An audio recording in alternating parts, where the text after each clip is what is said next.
Think about like your lowest point in life. It's my lowest, what I consider at least my lowest. Before I get into that, wouldn't you find it interesting to what people who know you would consider your lowest versus what you would consider your lowest? Oh, that's a good point because I wonder. I got in one point legal trouble and, criminal trouble. For me, it's wild. So people from the outside might say that's his lowest point because you get in trouble with the law and whatever. And it was low, but I would not say that was my lowest point. So I'm saying like people who aren't living in you might think something they saw like, oh, that's terrible. That's probably the lowest point. But, you living in your own life would know when you mentally were at your own lowest point. So, well, hold on a second, but I want to have a point on that because I think it's great because that makes your lowest point even worse because if you go through something everyone else can relate to and they're just like, that's low, you get a little bit of sympathy because people are just like, man, that is awful what you've gone through. But when your lowest point is something that's almost just internal, yeah, that is deep and dark and a really bad place. Really bad place. And I understand that's probably where like a lot of depression comes from is that people just can't relate to what you're feeling. Yeah. My lowest point, I think, is kind of like a catch-22 for me because I was growing two little lives, Ava and Alexis, but I was also really, really at the lowest of the lows for me as a woman, as a person, as just really a low point in my life. Never experienced something like that before or after that point in my life. So let's be clear about where we are chronologically. So you had Ava and Alexis, and for those I didn't have them. You did not have them. I was growing two little lives, so they were. You were pregnant. Yes. Yeah. And for those of you who do not know, like I adopted Ava and Alexis. I met you when they were 1 year old. So just for context of people that don't know. So they're brewing in your belly. So she's in another relationship. Right. Sure. Okay, so go ahead. Not really. So I guess I want to say my lowest point had to do with having such a rough pregnancy. Like, I didn't even know this type of pregnancy existed until I was going through it. Like, I knew some women get sick, some women, vomit, some women just love it and they're skipping through roses and they just, I love the pregnancy, my belly, blah, blah, blah. I knew about that, but I didn't know about the existence of this hyperemesis. Oh, okay.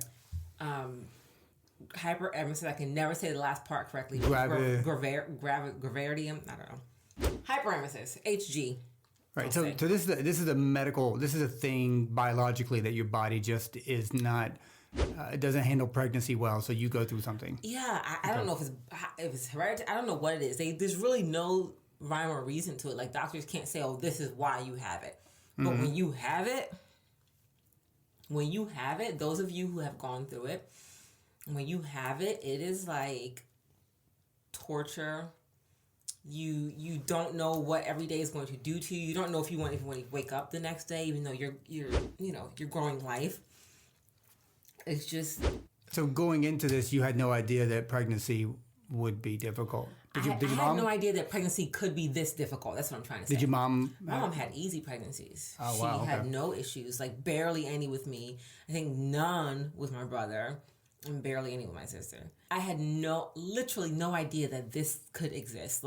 And when I got diagnosed, because I had no idea what was going on, I had a primary OBGYN. I went to him and it was like 7-8 weeks in. And, this is a double-edged sword, like I said, because I was going through this really horrible, horrible time in that prior relationship as well. And on top of dealing with hyperemesis, I don't understand, I guess I've never said I was depressed, but I guess I was, because I would look out the window and want to jump out of it. Mm-hmm. And I was living in a 3-story townhouse, and I would be laying on the top floor looking out the window I want to jump out that window.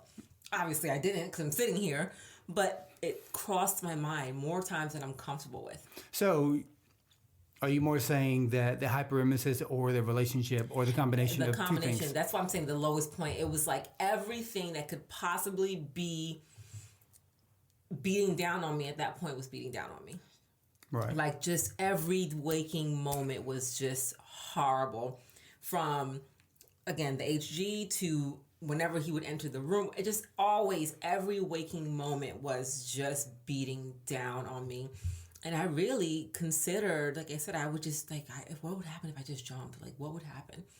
And, you know, it's horrible to think about now, and also to look at like, wow, I'm so far removed from that, but I can remember so clearly how I was just like, I'm over this. Like, well, that's I why I don't wanted want to do this anymore. That's why I wanted to do this episode, because like we're sitting here and life is moment to moment, day to day, and it's like you hope you get in a place, and people get in a place where like they're good now, and they can look back and even reminisce about times that were so awful that you didn't think you wanted to live. Yeah. So for you, it seems like a combination of what you're going through and lack of support in a relationship.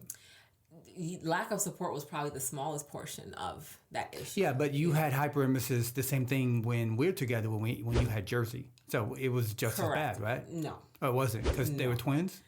Probably that's why, Okay. yeah. But it was not just, it was bad. You saw it was bad. So imagine double or even tripling that is what I was going through. Well, this is weird because like your worst moment in life is actually a celebration of giving life. It's not like you did anything bad to society or like, I made mistakes, which is, where I come from.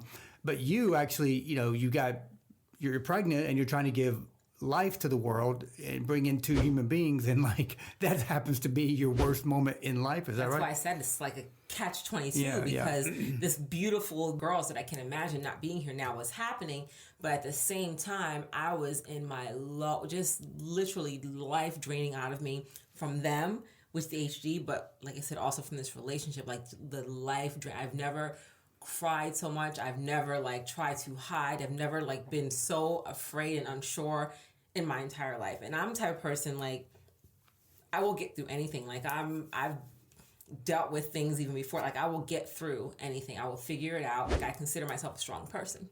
Mm-hmm. But I felt weak, helpless, and just like wanted it to be over in those moments. Mm-hmm. And I would say that was probably 3 straight months of feeling that way.